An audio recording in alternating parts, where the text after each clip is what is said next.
104 years ago today, and this date is significant, we're going to circle right back to that, Black people in the town of Ocoee, Florida, woke up to find their homes burning.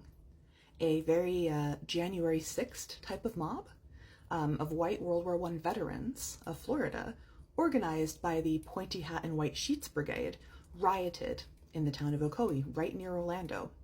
The armed mob tore through the Black neighborhood, pulling people out of their homes and businesses and burning them to the ground. Every single Black person who survived, right, fled the town, and investigators didn't try all that hard to track them down.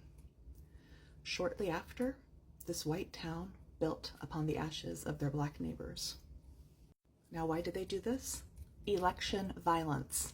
Yeah, Mose Norman and July Perry, two Black men who had organized the Black vote, were the first targets of this mob.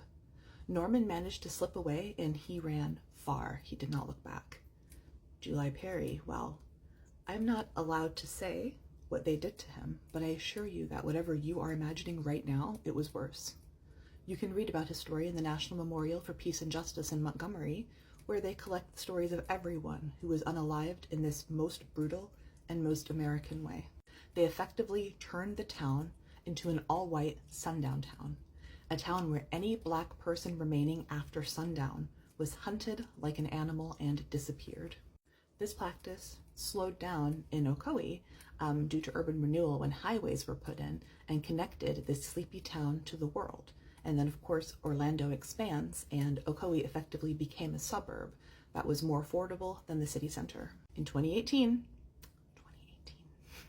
the City Commission issued a proclamation formally acknowledging the massacre and declaring that Ocoee is no longer a sundown town. Now, Black residents make up almost a quarter of the population. But let's not forget the lesson of this story, yeah? If, like me, you don't have a candidate that you're in love with, right? A candidate who represents your views, who matches your political identity, voting is still damn important, and you cannot let people without historical awareness tell you otherwise, right? July Perry and hundreds of Black people, Native people, queer people, and women met their early ends trying to secure this right for us. They wouldn't have risked everything if it wasn't important.